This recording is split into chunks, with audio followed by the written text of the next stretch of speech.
Greetings folks, my name is Jason McNamara and I am here because I am reluctantly selling this beast of a guitar. I will warn you right now, this is not going to be a cheap guitar because this is a very, very rare beast. This is not what most of you probably think it is. Most of you look at this and go, oh, that's a Phil Collen Ibanez Destroyer. This is a different day because I have some extra information I wanted to give you and do a bit of a retake on something that I had before. So a lot of people think that this is a Phil Collen model guitar from Def Leppard. He used to use Ibanez Destroyers back in the day, but it's actually not.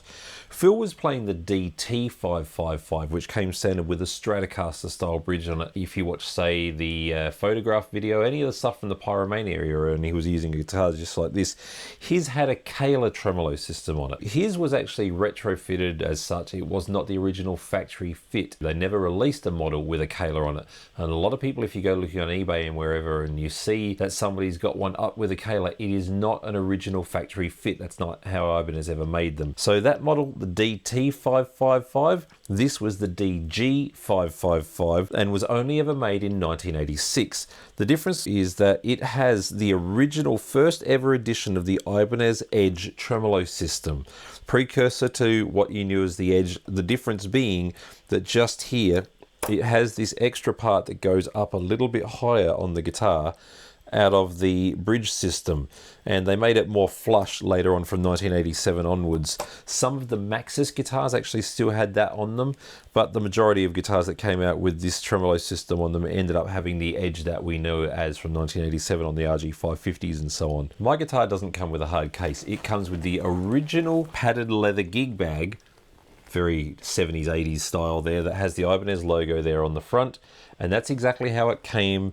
brand new. This was an optional extra, as was the hard case, but most people here in Japan choose to buy soft cases for their instruments, not hard cases. Now let's get back into the video that I was doing before I started the whole extra take. Here it comes. I've done a little bit of research on a DG555. It seems like there's pretty limited numbers. The serial number it is on this one is D, meaning it was made in April. 86 for 1986, 0032. The neck on this thing is stunning.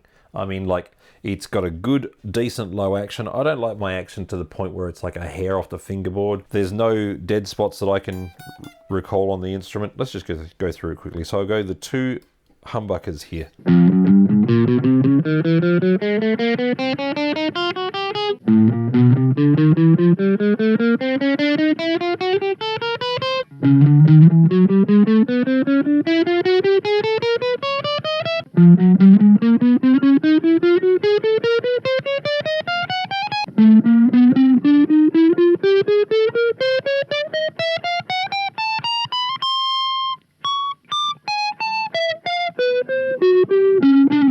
There's no dead notes on this guitar whatsoever. She's really, really nice. Let me put the clean sound on. It's very cool the way this thing switches. For now, just ignore the center pickup. We'll get back to that. I've got the center pickup turned off here. So master volume, center pickup blend, tone pot. Twin humbuckers now.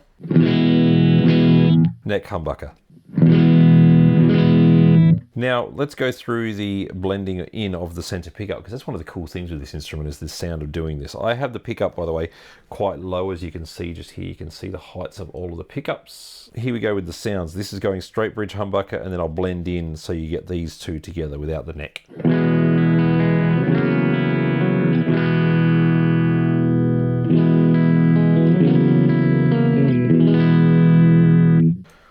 Now we'll go twin humbuckers, then blend in so we get all three humbuckers together.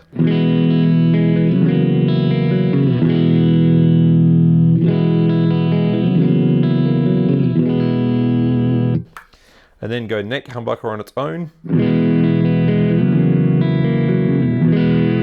And blend in the neck and the middle together.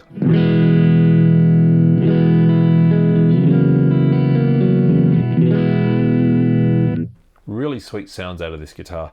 The other thing is, with this instrument, there are no crackles or anything in any of the pots. All the pots run very smoothly on this instrument.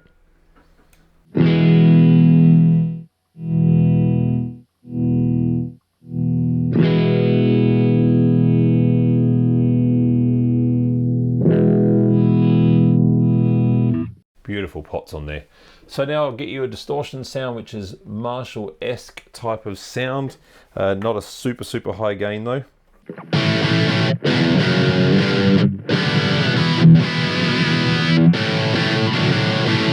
And here's what she sounds like straight bridge humbucker.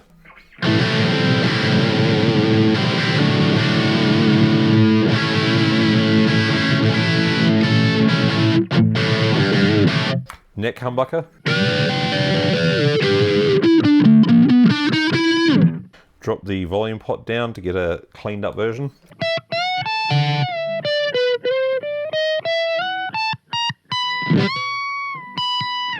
She's a killer guitar. Let's go high gain.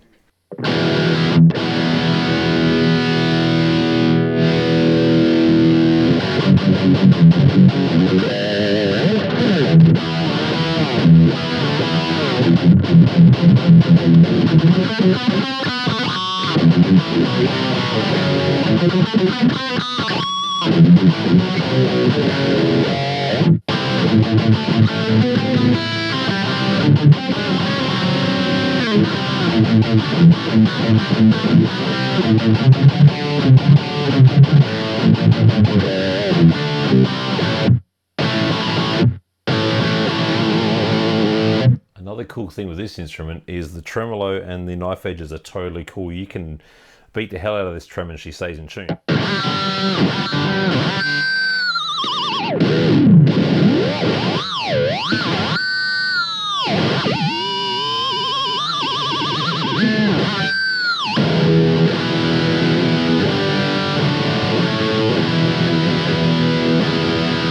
Here is what you can get out of pulling up the tremolo, because it's not actually recessed into the body here. So you only get basically a tone on the low strings. So that's the pullback. That's the only thing with this guitar, is if you're a serious pullback really far kind of a dude, you're not going to be too pleased with that. If you're the sort of person that likes to put your tremolo flush against the body, this guitar is actually pretty easy to do that with. You'll get extra resonance of the sound coming through the body, but I've never done it, and whoever else has owned it before me hasn't done it, because there's no ding marks here, underneath on the body where it's had that sort of pressure. It's obviously been floating its whole life. But that is the DG555 that I own. I'll be very sad to see her go, because I really do love this guitar. But as I've said, I'm working on a television show. I truly believe in it. When my TV show gets up and running, if I decide I would like to buy this guitar back, I will contact you. And to be honest with you, I will possibly even pay double what you are paying for the guitar.